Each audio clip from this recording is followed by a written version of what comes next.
Hey there, soulmates, and welcome to First Dates and Soulmates, the podcast that wants you to take a deep breath in and let it out. Take a deep breath in and let it out to the tune of Turn Down for What by Lyrics. I am your host, Nikki Meg. I'm your co-host, Meg Casebolt. Today we are welcoming our podcast bestie, as her author alter ego, much like Bailey Seaborn has been on the show a couple times. This is her debut to the show. Please welcome author Olivia Carter, better known by us as superfan Andréa Jones. Hi. Hi. I'm so excited. I'm having a total fangirl moment because I listen to every episode and I'm like, I'm on my favorite podcast, you guys. So what is really exciting here, again, as I said, Bailey Seaborn has made numerous appearances here on the show where we've talked about Meg's books. And then, we got a little message from Andréa, I don't know how long ago now, a couple months ago, that you're like, by the way, I've been writing a book. And then like a month ago, you're like, by the way, the book comes out in a month. And we're like, hi. We're a romance podcast, and we would, one, really like to read the book. Can we get an arc? And two, do you want to come on the show and talk about it? So, Dre, can you share a little bit of how I'll call it your author origin story? I'll start at the beginning, which is I'm a huge reader. Like, since I was little, always been reading, hand in my book constantly. And I'm a big storyteller. My brother and sister and I used to take the long trek from Atlanta, Georgia to Miami, Florida every year. It's a 12-hour drive. And my dad would drive, and then I would tell my siblings stories. I would make up like these epic stories. But if I had to sit down and write something, it's like blank screen. I have no idea what are even words. I don't know what I'm saying anymore. And I struggled with this in university too, because I have a degree in English literature. So starting from nothing has always been very challenging to me. Fast forward to, 2 pregnancies, global pandemic, having little kids, and I'm reading more than I ever have because it's literally the only form of entertainment that I have that's like silent because I'm, rocking a baby in the middle of the night who refuses to sleep. And so I was reading a lot more like spicy stuff than I usually would too. And just like got really into it. And then Meg launches her book July of 2024. And so watching Meg go through the process of publishing was so different than my previous experience because my husband published books, and it was so he tried to check off all the boxes, right? He did everything right on paper and it just didn't sell. And so in my mind, I was like, why even bother with all of this? But then watching Meg go through the process and like the just sheer amount of fun you were having, Meg, with it, I was like, well, I mean, how hard could it be? And then this year, I started reading way more indie books than I have in the past. And so just also like fangirling over my favorite indie authors and diving into this space of it doesn't have to be that serious. Like the book can just be fun and lighthearted and like low angst. I was like, oh, people really like this. I love this. So I started writing. My first drafts almost always are auditory first. Mm-hmm. So I use the power of technology. And then from there, away I go. So you're voice memoing to yourself. You're like telling a story as if you were still in the car with your family. Yeah. So my first stories were my little baby was, she likes to be held. So I literally would just hold her and use voice to text on my phone in a Google Doc and tell the story. And funny thing is when I got to spicy scenes, I would start whispering because I'm like, oh, even though she's like 4 months old, like she can't hear anything, but I'm like, oh, we're into naughty bits, like genitals are touching. So I probably should, tone it down a little bit. Yeah, whispering. So the baby doesn't hear. So the baby doesn't hear. This is how you came to be. Yeah. Except these are 2 dudes, so not quite. Right. And there's been a few times, like even in the middle of the night, I was whispering into my phone. My husband wakes up and he's like, who are you talking to? And I'm like, nothing. Don't worry about it. I'm talking to debut author Olivia Carter. So before we start getting into like the book itself, which girl, I loved it, but I'm also angry and very happy with you at the same time. I have a lot of feelings. We're going to get into it. This is going to be a therapy session in a minute, but it's pronounced therapy. Thank you. Therapy. So the book is called Soft Launch. It is book 1 in the Zeta Love series. And how did this get to be the story that you released first? Unless you have another pen name that we don't know about, and you've already released like a fuck ton of other books, which cool if it is. But like, what was the impetus? Like this? Why was it this story? Yeah. So the funny thing is, I have like half a dozen other things mostly finished, and a lot of them are paranormal. And there's just there's so much plotting with the paranormal. And that just is my preferred lane, actually, is like when I would tell these epic stories for my brother and sister, it was always like magic and werewolves and vampires and like the hero saves the day. So that's what I started writing. But it's like way too much plot for me. And I was like, we need to get to the boning. Like there's just so much world building that I was like, this is a lot. So I have quite a bit written in that lane. And I was talking to my husband with it. And he was like, why are you making this so complicated? Why don't you just write what you know? And at first I was like, write what I know. That sounds boring. And then we went to a little kid birthday party. My daughter's 3. Okay. So these birthday parties are absolutely feral and in the best way, like just pure chaos. And there was this Spider-Man impersonator who had such a big personality. Like this was at a play place and he literally had the kids like doing all sorts of acrobats. And like, I almost wanted to join in. He was that, like his energy was that contagious.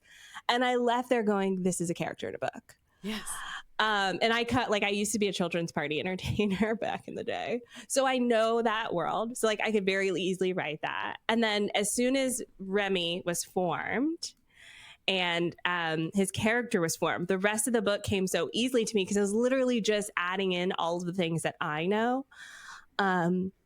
And kind of like shaping the story from there. And so it was like a happy accident that this is the story that I'm publishing first, but it's very close and near and dear to my heart. And I found it a lot easier to write contemporary than paranormal. And I think also the thing that I loved about it is Remy was clearly introduced first. He was the impetus for all of it. His personality just leaps off the page, not, no pun intended, but also pun intended. But then we get Kareem as his counterpart. And I feel like you did such a great job of balancing Remy's sort of like high energy, ADHD, chaos, wildness that Kareem could bring down and ground. And Kareem, on the other hand, has been a social media influencer who's been burned. And so he has to re-engage with his previous life and the things that did really hurt him in order to support Remy and to navigate his own boundaries. And I think it's a story that anybody would see themselves in to an extent because we've all been hurt by things that happen on social media. But you've also spent more than a decade as a social media strategist, a social media influencer. You know that story well too. So it's not just what's happening in the party entertainment space, but also, the viciousness of going viral. Yeah. Yeah. I mean, I've lived that life, right? And it's like, there was a time where, so I got my start on YouTube. I started my first YouTube channel in 2007. Oh, and yeah, so like old school. Back then, by the way, y'all, so weird. Like people are like, you're doing what on camera in your bedroom? Where? And I was like, I promise it's not that kind of video. You were not a cam girl, you mean? Not a cam girl. Not that there's anything wrong with that, but that's where I got my start, and people would criticize me. What I get criticized most for was my voice. Like, I can't change this. This is just how my voice sounds. And people would literally comment on videos and be like, you should unalive yourself because your voice is awful. And so like part of this, like I see a lot of myself in Remy and in Kareem because I feel like I've lived both of those lives, and it can be so hard. And I could see very easily how someone could just want to shut out the world and be like, leave me the hell alone. And so that's where Kareem came from too. Mm-hmm. Can you share for those who haven't quite read the book yet, because by the time this episode comes out, the book will have been out for about a week. Can you share a little bit about the plot? What is Soft Launch? Yes. So one of our main characters, Remy, accidentally goes viral after doing his thing at a birthday party. And he panics because he's got all this attention on him, not necessarily bad attention, but just overwhelmed, completely overwhelmed, spiraling into the sun, as he says. And so he, through a friend, connects with Kareem, who has done this influencer thing and has mentored people in the past, even though he's not currently doing it. Their good friend Elle says, you've got to mentor Kareem, you've got to mentor Remy. And so it starts off as like a mentor-mentee relationship, though the attraction's pretty instant. And they fall in love through the process of working together and understanding each other's like strengths and weaknesses and how they complement each other. And it's all on a fake social media app called Zeta, which is a mix of all of them together. Which I love because it very much reminded me of the Heart to Heart app, which is in a bunch of shared author universes, like the Heart to Heart anthology that gets released every year for charity. Yeah. All takes place on this app called Heart to Heart. And as soon as, like, at first, when I first saw the title of like Zeta Love Stories, I'm like, is this like a frat thing? Like, it's, you know, like Zeta is like, you know, I'm sure there's a frat called Zeta something something. So I thought maybe it was going to be like new adults, like college when I saw that. Because what, I don't know why, but recently I'm reading books and I'm not reading the blurb. So I had no idea what this was, and I went into it. I was like, oh, it's the social media app. Oh my God, this is going to be a social media book. Oh. Now it makes sense. Yeah. No, to me, it's like a play on meta. So one of the things that I love, Andréa, I love you so much. You're great. You wrote this book. And why the fuck do you write things that make me want to cry constantly throughout this book? So I almost felt like I was going through therapy as I was reading this, like in the best possible way. But I was also like, curse you. Kareem really called me out. Yeah, like rude. Really fucking called rude, me out. Kareem. Every time he was like, walk away from your phone, take a deep breath, stop with the spiraling. This is not the end of the world. I'm like, Kareem, stop it. Yes, Kareem is all of us and everyone we aspire to be. And I didn't realize until it like first draft was already sent to my ARC readers, to my editor, where I was reading back through it again for like the 100th time. And I was like, there is a lot of my own like dreams and fears and desires that I just didn't even realize I embedded into the book. And it feels very personal. It's almost why I didn't share it with anybody, because I was like, this feels so personal. And also, I think it's relatable, hopefully, to a lot of people to be like, oh, we all collectively post happy things online and then secretly cry in our shower. Okay, cool. Let's talk about that shift of you originally wrote this and you didn't tell us because you were like, I just want to see. And I get it. I totally get this. But you were like, I just want to see what happens if I launch it without people knowing that it's me. And I think a part of that is like you do have a strong following online, and this could blur the edges and you don't want to blur too much. But like, what was the decision around that? And then how did that change into actually, no, I am Andréa writing with this pen name? Yeah. So I've been working a lot on this in therapy. So I think part of it is like my conservative Christian upbringing. Like I would, prior to this interview, I would have been so embarrassed and like, I guess shame is the emotional response. If like my mom picked this up and was like, you wrote what now? Or, you know, Meg, you mentioned like one of your high school teachers read it. Like I went to like a Christian, like a very conservative Christian school. I'm talking, we had to wear skirts down to our ankles and like boys and girls were in separate classrooms, didn't interact. Like that was my upbringing, right? And so this is so far on the other side of it that I was like, I don't want anyone to know this. And for a long time, same thing with my like my Goodreads. I would not put my books on Goodreads. And even when I finally did last year, I made this whole other name where I was like, okay, this is where this stuff's going to live. I had an artist like draw a photo that was like kind of looked like me, but not really. And so I was like, okay, we're just going to create a whole separate identity. And this is going to be like secret only for Andréa thing. And I needed that to like explore the edges of it. But then even then I started writing under that name. Is Amara Jade Hart was the name. But you two knew about it and a couple other people. And so even though I was writing stuff under there, I still felt that like resistance to share it with people because of the shame. And then also, not gonna lie, we all read the same books. And we all know what a good book is and what isn't, right? And so I also felt that like pressure of what if it's not good? So I wrote it and I was like, well, let me create another pen name, Olivia Carter. And we'll just write it under that name and I don't have to tell anyone. I didn't even tell my husband. The first time I told my husband, I held the book in my hands like this and I said, I wrote this. He said, you what now? And I said, I wrote this. He was like, for real? Like, is this a joke? I was like, no. I didn't tell anyone but my therapist. And then through therapy, just talking with her, realized that I love talking, if you can tell, and I love being in community.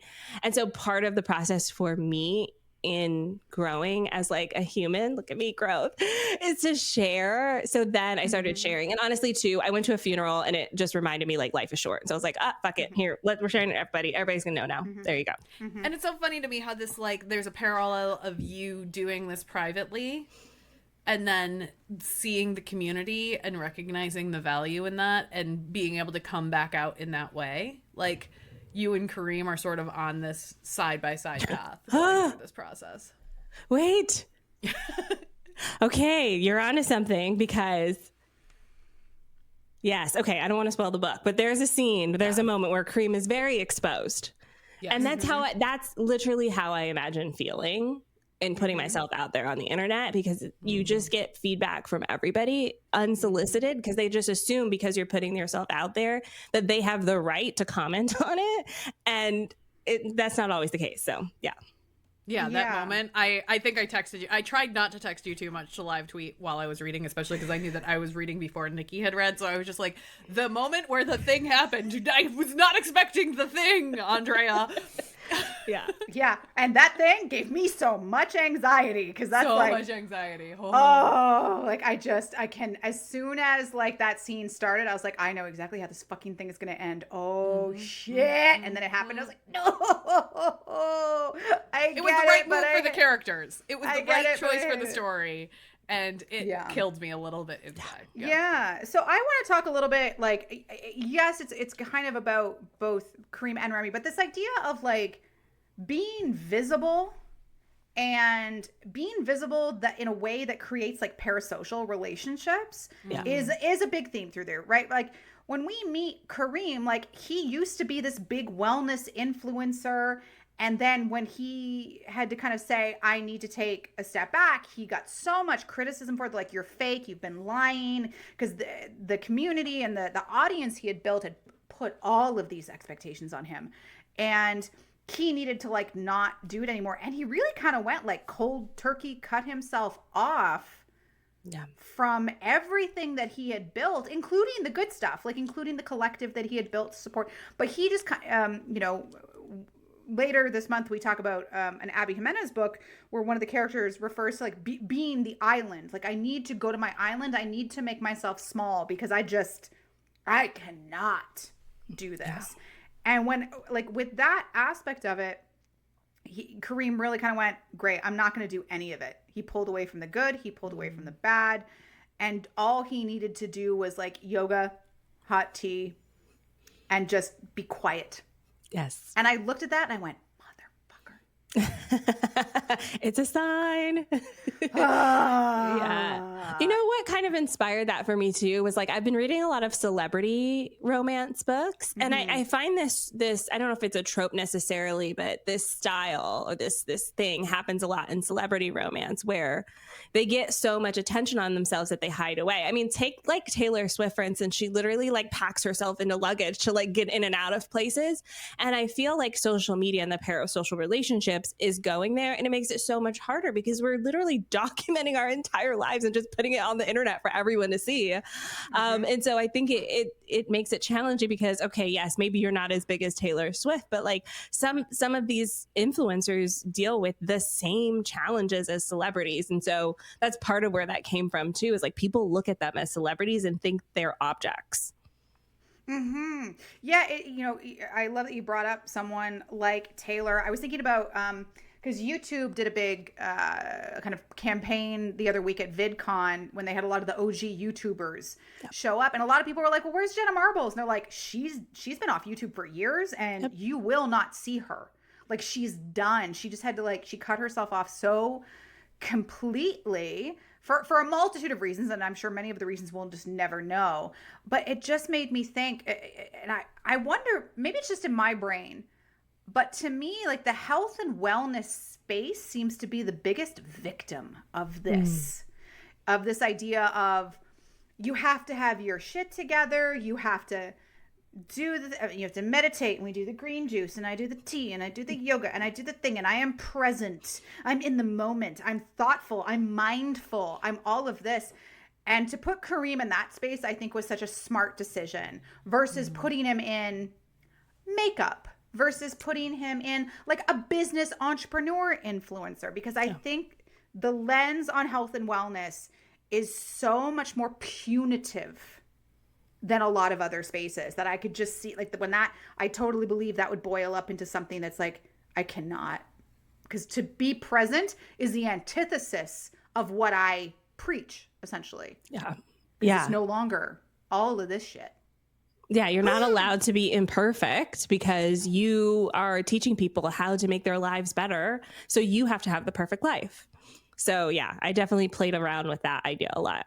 And then even when he stepped away, the way that he healed himself was through the things that he used to teach to others, but he had to learn how to do them for himself again instead of feeling like he had to perform them on a screen at a certain pace and cadence and make sure that his voice sounded right. Like, he had to relearn how to process it instead of performing it. Yeah. And honestly, 100% comes from my own experience, because I'm a big meditator. But when I was pregnant, I could not meditate, just couldn't do it. Yet I was still leading meditations for my classes and in my membership and in my program. And I was like, okay, this is like, I'm leading this meditation and I'm not even doing this. What am I even doing here? Right. And so like that definitely came from a personal place of like, I'm performing meditation to help other people. Is this bad? You know?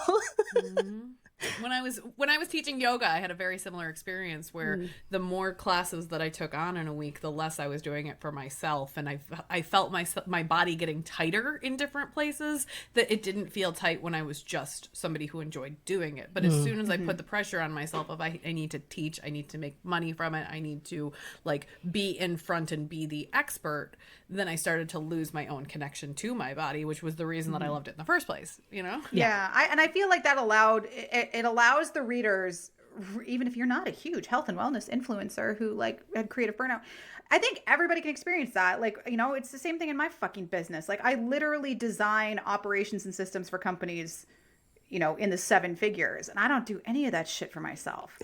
You know, so in a way, it kind of does feel like you're lying in a way, even though it's literally because we're putting our time and energy into doing it for other people so that we can get paid and earn a living.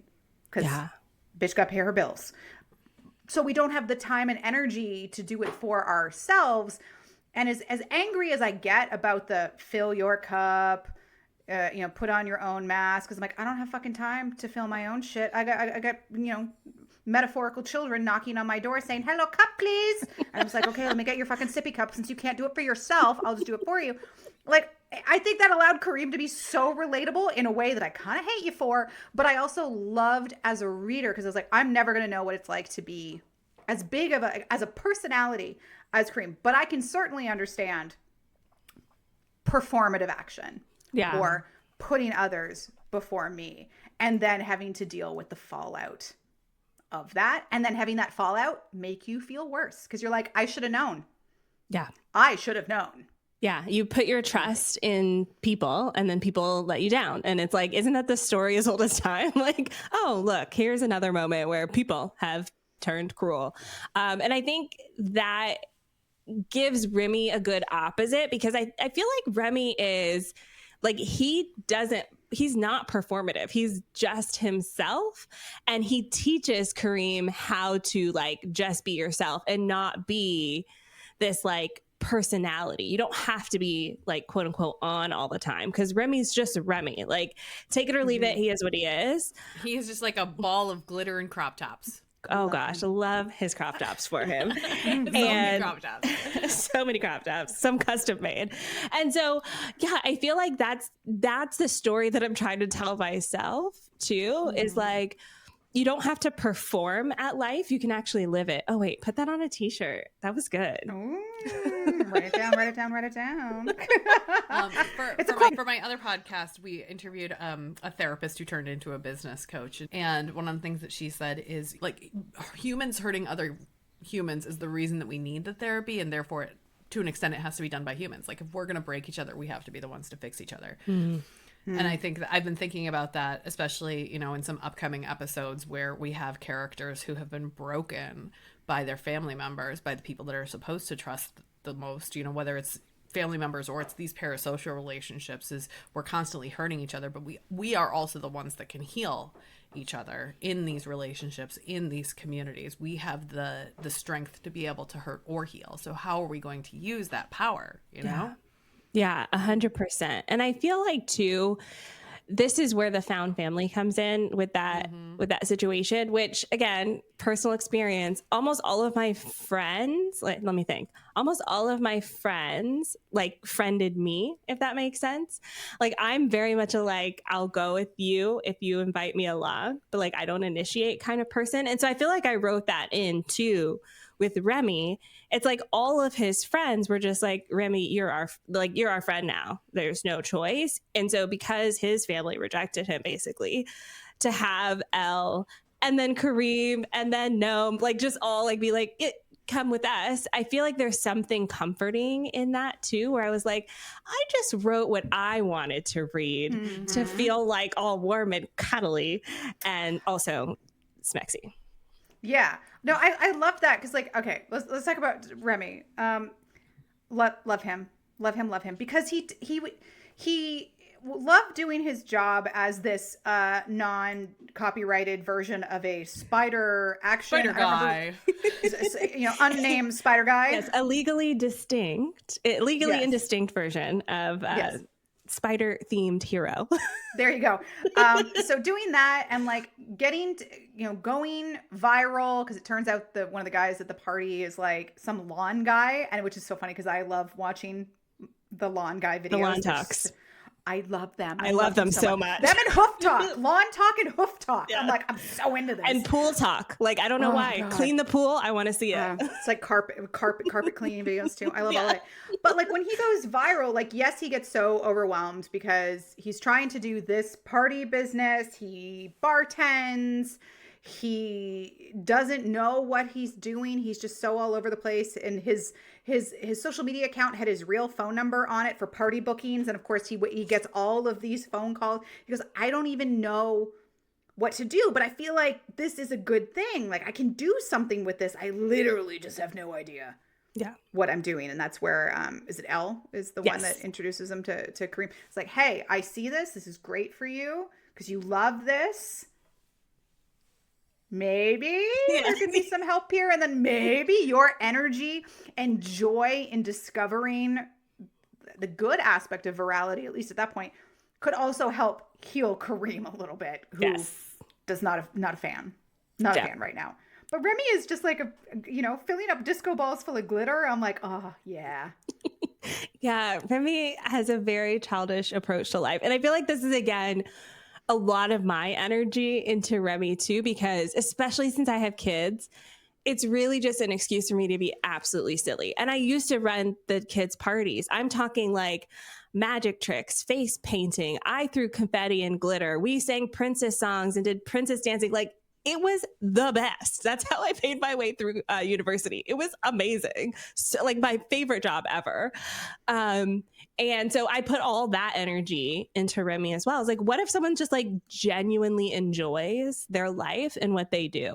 Right. And it's not perfect, but I think sometimes we because of the choices that we make, we get so down on our lives and like we get down on our jobs and we hate it. And again, this is like speaking to me. It's like sometimes we're doing things we don't want to do and we're like, why are we doing this? So I just wanted to write a character who's like, it's not complicated. It is what it is. And he likes it. You know what I mean? It doesn't have to be like billionaire takes over the world. It's like, he's just a regular guy enjoying his life. I love that for him. I love that. And I thought it was so funny for me that I kept waiting for the other shoe to drop for him. That I'm like, clearly he's enjoying this. I'm like, well, clearly he's going to be the one that goes, you know, is accidentally caught saying some bad shit by people filming him again. Clearly he's going to say something wrong or stupid like, I was so waiting for the other shoe to drop for him because that's where I thought the drama was going to come from. So when that didn't quite go that way for him, I was like, oh, no, he's just having a really good time. Oh, sweet baby angel Remy. Good for you, babe. I love it. Protect him at all costs. He's doing what he loves, but he's disorganized about it. And then once he starts to get these systems in place, here's our ops professional moment, then he can quit his job at the bar and spend more time doing what he loves, right? And he can stand up for himself a little bit more. But it's like the chaos is there, and in the chaos, he needs the order. Yeah. Mm-hmm. Yes, and Kareem brings the order to his life. So let's talk about like Kareem's soft dom energy here, please, because like even just the way that he tells him to breathe, you're like, that's how is breathing so sexy? Like, I would like a Kareem, please. Yes, I will take two. Yeah, can I do that? Yes, of course. You can write the polyam there. Yes, yeah. There. Ideas. No, so I feel like this is part of it too, where it's like, I wrote what I wanted to read, and I am not like a dark romance reader. Y'all know this. You two know this. I don't like dark stuff, but I want it to be like kind of kinky. Like I don't want it to be, I don't want it to be hurtful, but I like that power dynamic. And also there's not a lot of specifically Black characters who just like get to enjoy themselves without having trauma. And so I wanted Kareem to be that too. I wanted to just see like, let's just have a Black man who can just enjoy himself. And there's no like drama behind it. Yes, he's kind of grumpy. Okay, we can get past that. But he just gets to enjoy himself, and Remy is living his best life and loving every moment of it. Like, that's what I wanted to write. And so I couldn't really find that anywhere. So I wrote it. Yeah, I'd never seen that before either. And there was that moment where Kareem's talking to Remy's boss at the bar, and he steps behind the bar and just tells him to breathe, and everything sort of slows down. And he's like, oh, wait, I am now a large Black man who just questioned authority. Even if I didn't put my hands on him, even if I didn't escalate the situation, I still have to be careful about that. You know, like that awareness of writing a Black character who has power, who has strength, but can still be soft. Yeah. And that's another thing in all of my stories that I can't help putting in, another part of myself, which is there's so much diversity in the way that I write, just because it's my lived experience. So like a lot of my characters end up being Black or Hispanic or some sort of visual diversity, skin color wise. And then I also tend to write like either physical differences or mental differences, because again, a lot of that is the stuff that I gravitate towards reading as well. There are enough able-bodied cis white men in books. Okay, I don't need to add to that pile. Let's do something different. Yeah, they're good. And I liked though, because like they obviously like the characters were so layered, because you know Kareem obviously going through creator burnout and trying to figure out like, how do I navigate what's next? And really he's not navigating at all. He's kind of stagnating, and he does get called out on it by some family who I greatly enjoyed. But even like with Remy, like his like hyperactivity and his lack of focus, and like how he deals with information, like also ADHD brain here. I was like, oh fuck yeah, I get that too. God damn it. But it was nice because like I don't want to say it was like something that made his life harder, because I don't really think it makes your life harder. It makes your life different. Just different. And I liked how it wasn't presented as like, oh, he's going to struggle without someone like Kareem to show him the way, I'm like, yeah, he probably would have struggled, but like he would probably still do it. Exactly. He still would have done it. It might not have been like quote unquote ideal, but like he would have still done it. And he probably would have been okay. But this is probably better for him in the long term. And isn't it nice how he was able to get there without being made to feel like his current method or the way he currently thought about stuff was wrong or insufficient? Which I was like, oh, okay. Yeah. Fuck right off at that. Oh, this is so surreal. Yes, you get it. I wanted Remy to not... I wanted him to be fully in himself. And this is him as a character, right? He's kind of unapologetic in that way. And I don't want him to have to apologize for himself. Like, he's just being himself.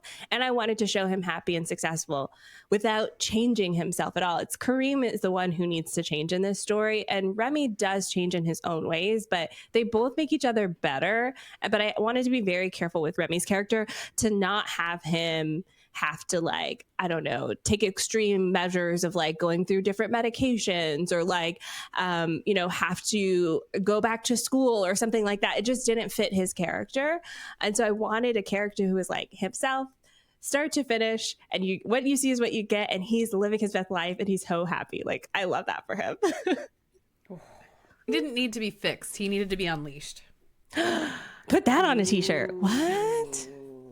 Ooh, that was good, Meg. No, I like it because like we were even, again, we're talking about just for the summer later this month, like Abby Jimenez's book. We've talked about a lot of stories where even an episode we have coming up next week on like 1940s romantic comedies. Like there's this concept of, yes, fixing some characters. Like there's something damaged about them or something about their difference makes it wrong or inappropriate. So their evolution is a fix. Whereas here, their evolution was growth. They weren't getting fixed. They were growing. It wasn't something, they weren't starting from a deficit. They were starting from a hard place in many ways, but there was growth rather than, oh, looky here, dame. All you need is to get married again and you'll be a great old woman there. Like, tune in next week. It's great. It's a fun episode, but it's a theme that we see show up, and like this whole, we need to fix it. And, you know, women are often made fun of if they want to find men that they can fix. I'm like, I don't want to fix shit. But I also want to recognize that to grow doesn't necessarily mean to be fixed. Yes. And I think this is where Kareem too, I had to be careful with. Kareem doesn't edit Remy, right? Like, like he has soft dom energy, but he's not. And he has his obey me voice, which, like, if this ever becomes an audiobook, please, the world will end. So I had to be very careful with Kareem's obey me voice and not have him tell Remy what to do, because it would be so easy for Kareem to be like, do this, wake up, eat this, and like really be dominating in his day-to-day life. And that would have been so stifling for Remy. Like, he needs to be himself. And so it's the balance of all of that that I think makes them, like, I just wanted people who like meet, fall in love, and live happily ever after. Isn't that what we want? Romance. And I feel like that's what I did. And okay, so working through their own complementary skill sets to make each other happier. Yeah.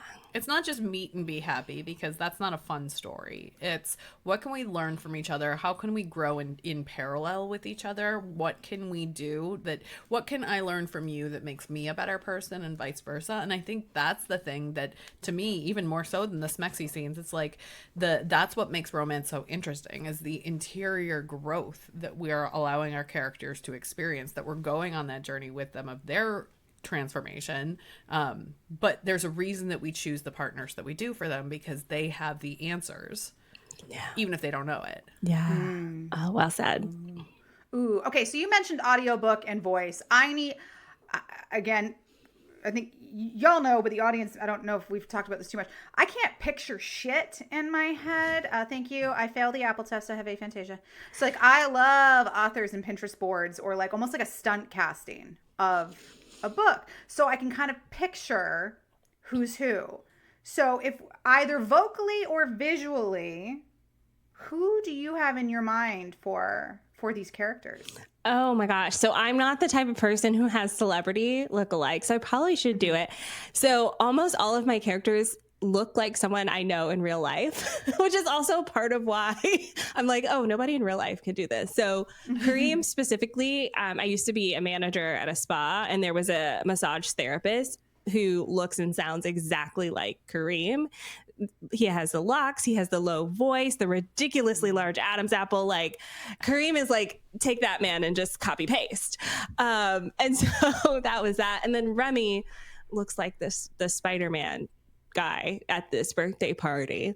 And so for me, it was like, I base my characters off of people I know in real life. I really should probably stop doing that, because I know people are going to keep asking like, oh, give me a lookalike. I don't know. I'm not going to say their names, because then, yeah, that'd be bad. Well, if you ever need a plucky office coworker to make an appearance in a story, I have always said that Nikki McKnight is the best romance name. Like, I feel like Nikki McKnight is the quirky best friend. It's such a good I do name. believe I share a name with a British rapper and a porn star. Oh, yeah. See, I can see it. Rapping and porn star. Yep. I see that journey. And then, somewhere in the middle. You're both a rapper and a porn star. Get that SEO. SEO. You get the best of both worlds. I love it. I'm gonna get that SEO play up. Nikki McKnight, porn star, rapper. I'm gonna get to #1 on Google. Life goals. I will not be helping you with this task. I disagree. I will hire you under an alias. Dear Meg at Love at First Search. My name is Vicky. Vicky McVite. I am a napper and a rock star. No. It's happening. Okay, no, I want to talk about the sex. I want to talk about all that. What kind of why did you decide to write queer first? I know you talked about like what you like to read, but like, you also mentioned like writing kind of what you know, but why was gay? Why was the gay? Why was gay? Why was gay? Why gay? Okay, so when I started reading the naughty stuff, I started reading fanfic, which if you go back and listen to my episode from last year, I talked about. And so that's what I really liked reading. And I find, and you all talked about this in your Pride episodes, I find writing women, especially sexual scenes with women, to be way too personal. And I start going overboard with the details. Like, oh, is she on her period? Like, you know what I mean? It's too much. Which birth control method is she using? So that way I don't need to worry about having a condom in this situation. Yes. And and surprise babies, all of that. Like, it adds so many layers that I just feel too close to. And especially where I am right now, I'm just not very comfortable in my body, in my postpartum journey. And so while I have dabbled in writing, especially sapphic romance, I don't really like writing straight stuff. It's boring. I'm already in a hetero relationship. Like, I already get that at home. You already have your happy ever after. I write the gay because you're my happy ending. What more do I have to say? It's you, babe. It's you. Actually, I'm going to steal that and tell that to him, because he's like, I don't get it. He really doesn't. But he was like, I'll read your book and support you, but I really don't understand.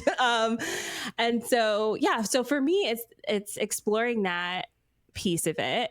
And also, 2 dicks are better than 1. I mean, you can fight me on this. I will stand by it all day long. What was it Dr. Phantom said? Is like 2 is better than 1 and 3 is better than 2? Yeah, that was our episode last week with Katie because Katie mentioned she was talking to like young women about like, why do you like reading gay romance? Yeah, and it was had to do with the volume of dicks. Yes. More is better. More is more. Yeah, more is more. More is more. More is more. We like. Yeah. So when you were writing, and this is something, we've talked with Meg, aka Bailey, before, working with a sensitivity reader, especially around Grace's character, Grace being trans, the different types of research that Meg did for her book. What was that back end? Like, again, you've lived a lot of this experience, but, you're not writing about a Black woman doing this stuff. You're writing about a different relationship, a different gender, so what was kind of, I don't want to say like, what was your research process like? And you're like, well, I Google image searched penises and I found one that I really liked. And I said, this shall be Remy's penis. Like, what was the process here, Andréa? Oh my God, I'm so glad you didn't ask me that for any of my books. I'm so glad. Meg, would you like to talk about Cruz's penis and all twerk no play? How did you build his penis? It was a kit that they sent me in mail. There you go. There you go. You know, like those ships in a bottle. Wait, yeah. Build your own penis kit? Come on. The subscription box? Somebody do it. And then there was an optional upgrade for piercings. It was all there. Yeah. Yeah. It's on the World of Wang's website, Nikki. Did you not I know, see we've talked about World of Wangs before. That I is feel true. like if you can get a dragon dick, why not build your own dildo? If men can make like full-blown sex toys, like Whitney Cummings, the comedian, she went to like a sex toy factory as a part of one of her comedy specials, and you get to pick out the color and size of the nipples and all these things. I'm like, why can't we? I feel like we've gone off track. You asked for it. So for a long time in watching porn, my preference was gay porn as well. Yeah. Because again, two dicks are better than one. True. So I have a lot of practical research from that side of things as well. And then also I just read so much. Like a lot of this is a combination of what I like reading. Like I love in a book when a man has an orgasm and ain't nobody touching him. Oh my God. Same. I can't love it. Like he's just so into it. Like I swear probably every book I write is going to have that because it is my favorite thing in the world. That's right. That's great. And so part of it is just me just writing the types of scenes that I like to see, but then also stretching myself a little bit too in kind of like writing different things. Like y'all talked about this in a previous episode, like shower sex. I agree with you, not for me, but for my characters, we can suspend disbelief. There's no bit sticking out of the water. Everyone's having a good time. Knees aren't aching on the floor. Everyone's a good temperature. There's a good temperature. There's no water poking someone in the eye. Like we're going to just ignore all of that and have a good time. And so I think part of it too is like, what if we could have these experiences or my characters could have these experiences without like real world stuff, like interrupting too much. Like, let's just keep the fantasy. And so that's part of this too is like, okay, if I'm going to do the fantasy, I'm going to do it that way. I will say this. There are two authors who I so admire how they write sex scenes. Lily Mayne. My gosh, I listened to all of the Monstrous series in preparation for writing my first sex scene because she has so many in her books but it doesn't take away from the story. And that's what I wanted to learn from. And then K.M. Newhold. I just love how she writes the sex scenes in her books. And so those are the two authors who like, I reread their stuff to be like, oh, these are the beats this is why I love the flow of everything. And so that's who I tried to emulate in my work.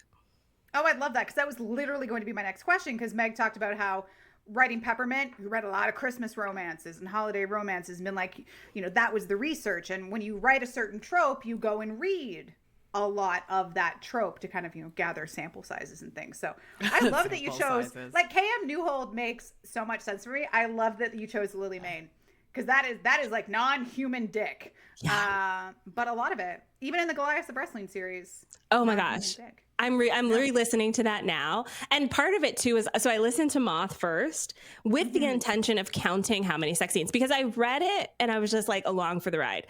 And then I listened to it on audio and the first scene, I was like blushing. I was like, oh my God, I can't like turn down the volume. I hope no one can hear me. But then I started counting it and I was like, if you had asked me how much sex was in this book, I would have been like, I don't know, like 3 or 4. No, there's like 8 explicit in-depth scenes and it doesn't feel like it's too much. And so I wanted to take that energy into my book too. And Lily Mayne is like the goddess of all goddesses. They are amazing and I love every single thing that they write. So the book goes live tomorrow. Yes. The day that we're recording this. So by the time everyone is listening to this, you can go get your copy. But Andréa, how are you feeling? I'm so my anxiety is flaring up in the best way possible. I spent last night just having a cute little panic attack. and I probably won't sleep tonight, but I think that's part of the journey. Like this isn't the first time I've launched something, which is part of this too. Is like I've done stuff in my real job, in my business. So, and that stuff is like way more high stakes. So this feels low stakes, but also it feels more me. And it's more vulnerable. I do feel better now that I've got some positive feedback from you two and from my arcs. And so I'm excited about that. People on social media seem excited about it, which I'm excited about as well.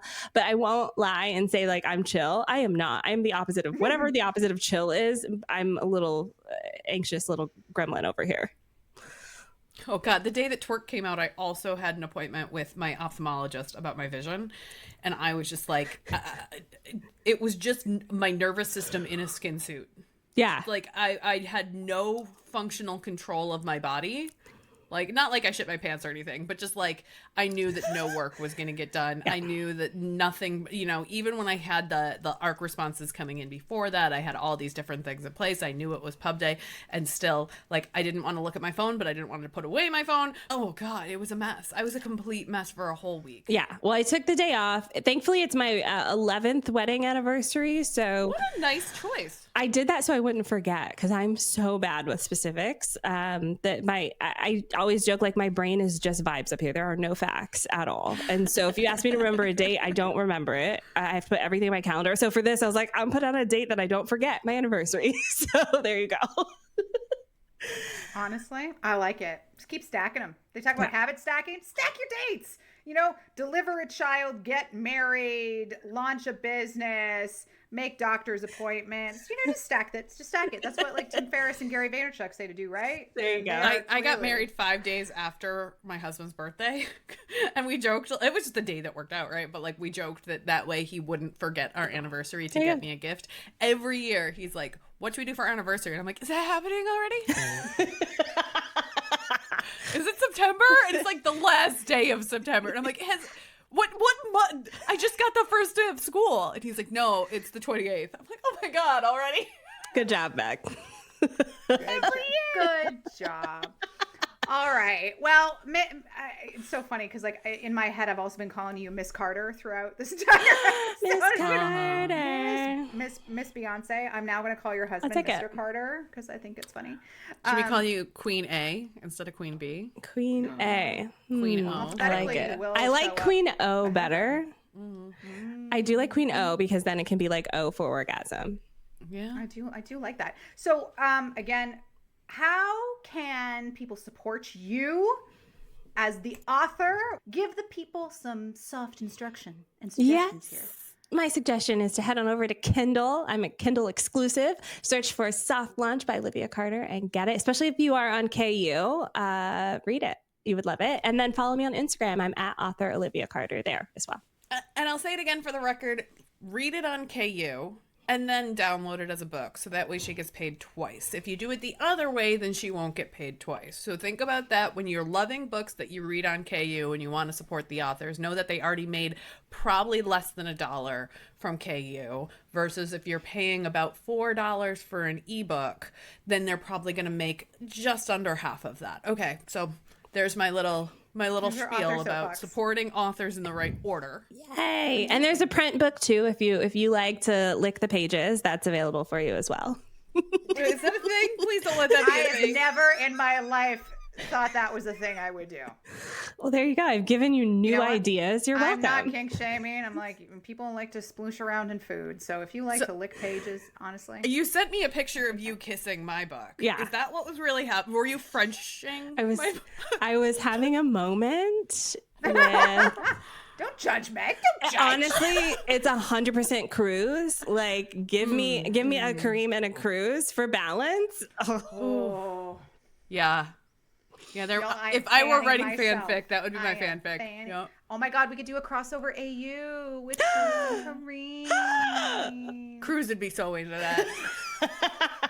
I was like, wait, they should have a YouTube overlap. That's how they're gonna meet. Just like you met your husband on YouTube. Yeah. No, wait, where are they both based out of? Where are they both based? They're not far. Well, they're both in upstate New York. Yeah, upstate New York, Buffalo, and is it Saratoga? Saratoga. Yeah. I mean, he moves to Brooklyn by the end of it, but we'll let it go. If Cruz could be hashtag Spoilers. ally. say he could go to the Queer Collective creator meeting at the totally could. I'm just saying, somebody that's not me. I was gonna say that would make more sense for me to write the fanfic between the three of us, but no, I won't. I'm not a very good writer. I'll put it out into the world though. Someone else can bring that to life. Okay, y'all, this was delightful. Well, we're going to link all of Andrea/Miss Carter's things in the show notes. I already am excited to read this book again when it comes out, because not only do I have an ARC, and have I left you a Goodreads review, I'm going to get the KU, I'm going to read the KU, and then I'm going to buy the damn book. And it will be delightful. Support indie authors, friends. They are the creators that need your love and support. Before we get into the question of what we are shipping this week, you know, you leave a Goodreads review. Go leave one for Meg's books, Peppermint Bark No Bite, All's Work No Play. Go see Bailey Seaborn on Goodreads and Amazon. Drop a review there too. You know, and I don't have a book, but you can leave a review here on the podcast, and that would also be delightful. Apple Podcasts, Spotify, or Substack. We love it. Words of affirmation. I get really happy because someone Nikki tells says me she's I'm not a good writer, job. but she kicks ass on the show notes every week. So let's give some love to that type of writing. It happens. And I think my emails recently have been pretty good to my list. I'm actually really excited about the one that's coming out this week. I think I've called it 6 Eras of Business BS, and all I got was this shitty t-shirt. Coming out tomorrow on my newsletter. You know, that's my call to action. Go to the opsshop.biz/FAFO, FAFO, and join my newsletter. I kind of talk about romance, but that's my writing. That's how you can support me, the writer. It's there. There you go. There we go. All right, let's ask the question of what we were shipping this week. Meg, do you want to kick us off with what you are shipping this week? Love to, because I saved this one specifically for this conversation with Andrea, because it is an American who moves to Canada, and so I wanted to tie in all of these lovely pieces. So it's a book called Before We Came by Sloane St. James. It's a hockey romance, but it's like my level of hockey romance, which is like, he's a hockey player, so he has money and he travels a lot, but I don't actually have to read much hockey. Cool. That's how I like it. Like, I get to those scenes and I'm like, oh, cool. Ice, skate. Okay, can we be done now? Okay, so here's the setup. It starts with Birdie, who is at her mother's funeral. And she's looking through the collage of photos that people have brought, that her family has brought. And she looks at a picture of herself and her mother, and she's like, something's weird about this picture. This kid has different color eyes than I do. And so she goes down this rabbit hole. She does like a 23andMe. She was abducted in Niagara Falls when she was 6, and they never caught her because her family lives in Minnesota, but she was abducted and brought to Vancouver. And so there wasn't an Amber Alert system in place at the time. So she's lived her entire life being told by this psychopath parent, like, nobody wanted you. Your family gave you to me because they didn't love you enough, and like just destroying any sense of her independence. And then her mother dies, and she goes back and finds her family. And there's a boy there who is now a professional hockey player, because of course he is, who was her brother's best friend. And they had their first kiss, and he never gave up on her. And so they start this relationship, but there are issues with her immigration paperwork because she's been declared legally dead in the United States. So logistics. So, Nikki, I was thinking of you so much because they had to reinstate her social security number. She couldn't get a job. She couldn't buy a car. She had to sell the house, so she couldn't get a visa because she'd just proven that she had sold her house, so she couldn't get the visa to prove that she wasn't trying to move to the United States. So, like, all of this shit is building up. I expected them to take the fiance visa option. They didn't. And I was like, oh, this is going a totally different way than I expected. But there was still some really interesting logistical, like, operations things in there that I thought you would both appreciate. So I won't give it away, but that is Before We Came by Sloane St. James. Oh, I love that. All right, okay. Nikki, what are you shipping this week? I got 2 this week. First off, Brim Over Boot, book 2 in the Darling Brothers series by Emmy Sanders. You stole mine. Okay, I'm going to think of another one. Oh my God. Because I was like, if y'all like hate sex, this book. So good. This book. Hate sex and cowboys? Oh my God. I tell you, like, because I loved the first book in the series. I thought it was so nice with Ash and the older brother whose name I don't remember. But like Colt and Noah, you meet them in the first book and they're both farriers in this town. And like, they're kind of like picking at each other and like taking clients from each other. And Noah's last name is King, so he keeps putting ads in the paper about like, once you go King, you never go back, whatever. So like, but you don't really know why they're so antagonistic towards each other. And they're both straight. So it's a double bi awakening for here. And then you kind of find out that there's actually a reason why Noah is angry at Colt, and Colt has no fucking clue. He's just always angry, aka he's turned on throughout this. So really good book. I also just love Emmy Sanders. She always writes like really fun, like comedic beats while still having like nice sincerity in the plot. But the second one is Finley, which is book 1 in Wild Edges by Lark Taylor. So this is the spinoff from like the Damned Connections series, and Hopelessly Blessed, which is her angels. So this is like in the first series, you had all the demons, like the sons of Lucifer and all their demonic friends. Well, one of the friends you met there was Danny, who was a werewolf, and he was the alpha of a pack, and his wife and daughter had been murdered, so he had left the pack, and he's eventually drawn back into his pack with his new mate to like solve some shit. And Finley was his number 2, who's the beta, who's been running the pack in his absence. We finally get Finley's book, and they bring back Chester, the florist, who we met in a previous book because he was one of the mates of Lucifer. His abusive ex started dating Chester, and they were all out, and they recognized that Chester was being abused by this evil ex. So they faked a relative dying so that he could get an inheritance to escape the ex. And wouldn't you know it, he ends up near Finn and becomes Finn's mate. And there's a shit ton of pack drama. It does end on like a little bit of a cliffhanger with some pack politics and some stuff that's happening. But Finley Wild Edges book 1, Lark Taylor. I love that whole connected universe. I can't wait. Hopelessly Blessed, I think book 3 or 4 is coming out soon too, which is the Angels spinoff where Micah's book made me fucking sob like a child. It's happening. It's happening. Meg, you already went. Drea. Yes. I'm paying attention. Drea, what are you shipping? What are you shipping? You stole mine for Brim Over Boots. I just read that one. I was like, oh my gosh, Double by Awakening. Give me cowboys too. Okay. So my other one. Hate sex. So much. Hate sex against the wall. So much of it. Yeah. That's on the reread list. So I am obsessed, like unrealistically obsessed with the Heated Rivalry show that they're filming. So they just finished filming, and I followed all of the fan pages on Instagram, and they're releasing these behind the scenes, like titillating vids, and titillating indeed. The characters, first of all, the actors that they got to play Ilya and Shane are literally perfection.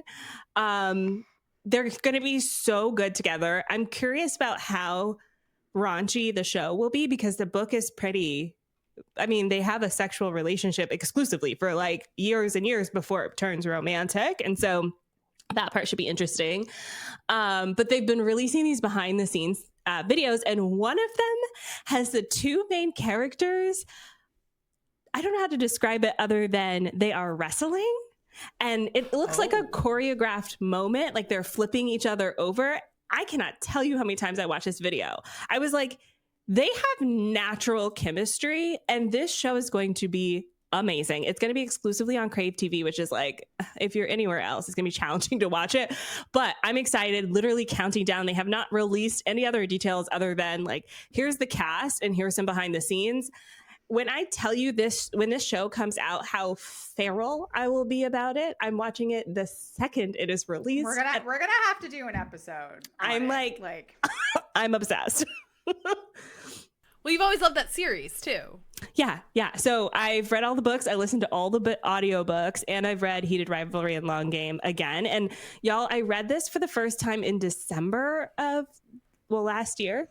So like my obsession level is recent and unrealistic and probably destroying my life. But Ilya Romanov is my Roman Empire. Like, I probably think about this fictional character daily. Like, literally, I think about him daily. And I don't know what's wrong with me, but I'm not interested in finding out. Oh my God. You're not taking that one to therapy. You're taking that to the grave. Oh no, there's nothing to take to therapy other than celebrating myself. Radical self-acceptance. Yes. Oh my God. It's done now. I love it. I love it so much. Well, Andréa, thank you so much for joining us today as your author persona. We were so pleased to welcome Olivia Carter to her podcast debut here with First Dates and Soulmates. Olivia is now a soulmate. She can join the crew. She's one of us. One of us. It's amazing. So again, be sure to support Andréa/Olivia by grabbing Soft Launch. It is now available on Kindle and Kindle Unlimited at the time of this recording. So we'll drop all of those links in the show notes. And some other ways you can support the show. There are many ways you can support the show if you'd like to support the show for free. You can follow us on all of our social media platforms, Instagram, TikTok, and the YouTubes. We are at First Dates and Soulmates. You can email us, firstdatesandsoulmatespod@gmail.com. Let us know what you think. If you have a suggestion for the show, if you're an author and you'd like to be on the show, please do reach out. And the best thing you can do is to rate, review, and subscribe on Substack, Apple Podcasts, or Spotify. And if you do have a little extra cash to send our way each month, not required, but always appreciated, you can head on over to tpublic.com. Link is in the show notes to get some of our most epic First Dates and Soulmates merch, including my favorite sticker, Tingles in the Groiny Bits. And after today, Justice for Operations Professionals is my other favorite sticker. I do have it. And Andréa is holding up Tingles in the Groiny Bits. You're welcome, everyone. Or you can head on over to Substack and become a paid supporter for the price of, I usually say a grande Starbucks cup, but now I want to say like a McDonald's medium fry each month. You can support the show and all the work that we put into it, and we would most greatly appreciate it. And that is all from us this week. Coming up next week, we're going back in time. 1940s romantic comedies. We have a lot of feelings, but mostly admiration for their wardrobes. We will see you next week. Bye. Bye. Bye.